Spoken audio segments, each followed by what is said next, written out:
Assalamualaikum dan salam sejahtera semua murid-murid. Untuk hari ini kita sama-sama buka buku teks muka surat 84.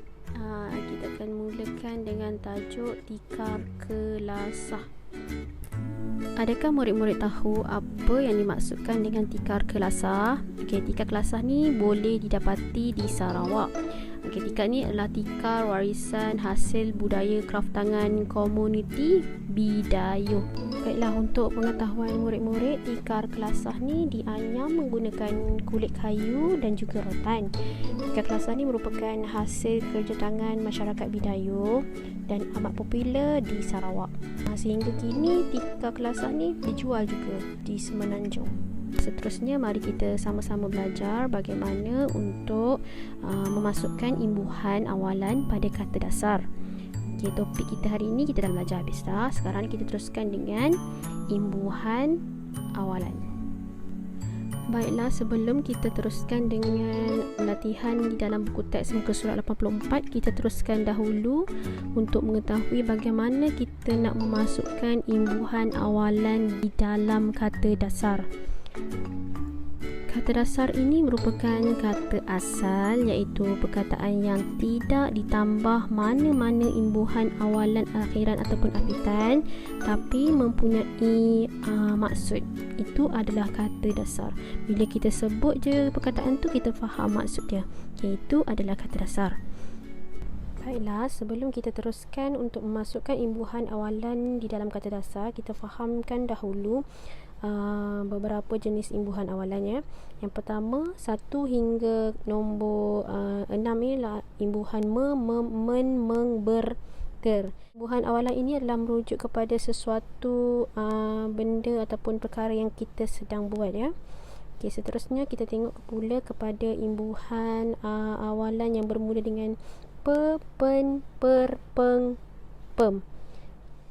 Ini adalah imbuhan awalan yang digunakan untuk orang ataupun benda, ataupun kita boleh gunakan untuk bilangan. Seterusnya, jom kita lihat macam mana kita nak masukkan imbuhan awalan dalam kata dasar. Sebagai contoh, imbuhan awalan me hanya boleh digunakan untuk kata dasar yang bermula dengan huruf L, M, N, R ataupun W. Kenapa saya kata huruf L? Contohnya, L ni hanya boleh ditambahkan dengan imbuhan awalan me. Contohnya seperti lukis. Hanya boleh menambah imbuhan me sahaja. Jadilah. Sama juga dengan imbuhan dengan kata dasar yang lain. Contohnya kata dasar yang bermula dengan huruf M. Masak. Memasak. Apa-apa pun murid-murid kena tahu yang kita hanya boleh memasukkan imbuhan awalan ni bila kita dah baca ayat tu. Bila kita dah baca ayat tu, baru kita boleh masukkan imbuhan mana yang paling sesuai. Sama juga dengan imbuhan mem, hanya boleh digunakan untuk kata dasar yang bermula dengan huruf B sahaja. Contohnya basuh. Imbuhan awalan yang sesuai mem, basuh. Men pula hanya sesuai untuk digunakan kata dasar yang bermula dengan huruf C, huruf D, huruf J dan juga huruf Z. Bagi imbuhan awalan meng, MENG, meng, hanya boleh digunakan untuk kata dasar yang bermula dengan huruf H dan juga G. Ataupun lagi satu hurufnya K. Seterusnya ber banyak. Keseluruhan ini. Manakala imbuhan awalan ter ni adalah sesuatu yang kadang-kadang kita tak sengaja. Jadi kita boleh masukkan imbuhan awalan ter untuk kata dasar tersebut. Contohnya macam terjatuh, terduduk. Kita tukar pula kepada imbuhan yang bermula dengan P ni. P merujuk kepada orang ataupun benda. Kat sini P, pe untuk orang apa? Pemain. Pemain tu adalah orang. Ataupun kalau benda, boleh gunakan untuk pesawat, pewarna, boleh. Lagi imbuhan awalan pen pula hanya boleh gunakan untuk huruf-huruf berikut saja. Contohnya seperti pencuci untuk benda kan. Kalau orang, pencuri, macam tu. Kalau per, sesuatu yang merujuk kepada bilangan. Contohnya perdua. Perdua. Imbuhan awalan peng boleh bermula dengan huruf G, huruf H dan juga huruf K. Contohnya pengguna, penghias, pengkaji. Kalau pem hanya untuk huruf B saja, pembaris. Tambahan lagi satu huruf imbuhan awalan ialah DID. Okey, DID ni bukan merujuk kepada tempat ya, tapi ini adalah imbuhan awalan.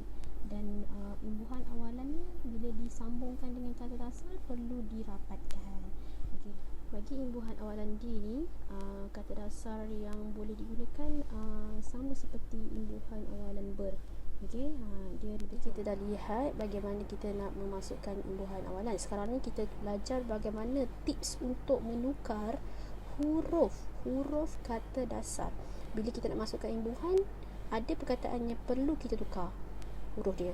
Okey, ada yang tak perlu. Okey, contoh kata dasar yang bermula dengan huruf B. Okey, bermula dengan huruf B tak perlu kita tukarkan kata dasar dia, hanya perlu masukkan imbuhan awalan mem. Okey, contohnya mem ba so. Okey, sama juga bagi imbuhan awalan C, kita tak perlu tukar kata dasar dia, hanya perlu cari okey C macam mana yang sesuai dengan kata dasar C. Okey, ini men. Okey, jadi hanya perlu tambahkan imbuhan awalan mencari. Okey, untuk kata dasar yang bermula dengan huruf D, okey, lihat balik mana yang sesuai untuk kata dasar bermula dengan huruf D ini. Okey, imbuhan awalannya adalah men, jadi mendaki. Kata dasar yang bermula dengan huruf F, fikir. Okey, mana yang sesuai dengan F? Okey, ini. Okey, imbuhan awalannya adalah ber. Jadi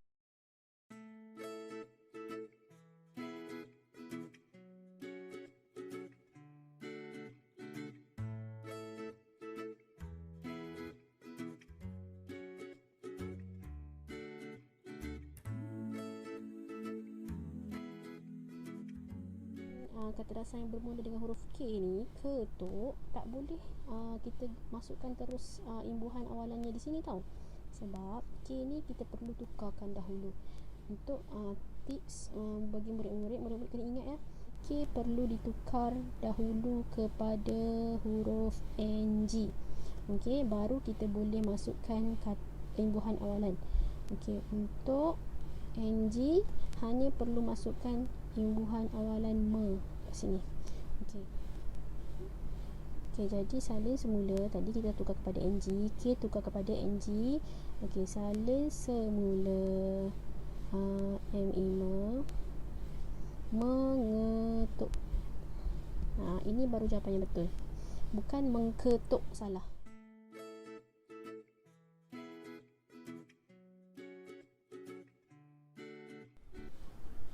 Bagi imbuhan awalan yang bermula dengan huruf P, okey, P kita tak boleh masukkan terus imbuhan me. Tak boleh jadikan dia terus meputar, salah ya. Murid-murid perlu ingat untuk huruf P perlu ditukarkan menjadi huruf M. Ini adalah tips dia.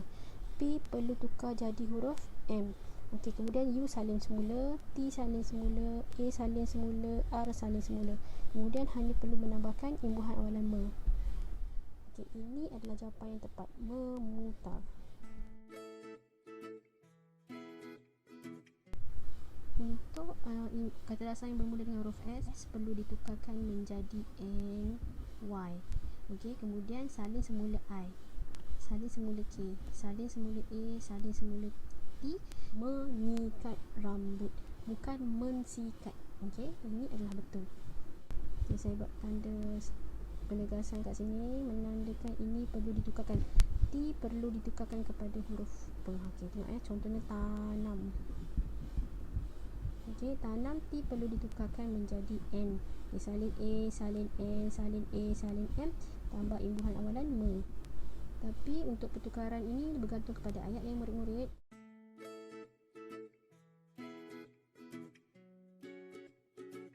Tadi adalah tips untuk menukarkan bagi kata dasar untuk menjadikannya perkataan berimbuhan awalan yang tepat. Jadi tak ada masalah lagi lah untuk murid-murid menukar perkataan ataupun memasukkan perkataan berimbuhan menjadi perkataan yang tepat. Okey, saya nak tengok murid-murid dapat menjawab latihan dengan baik.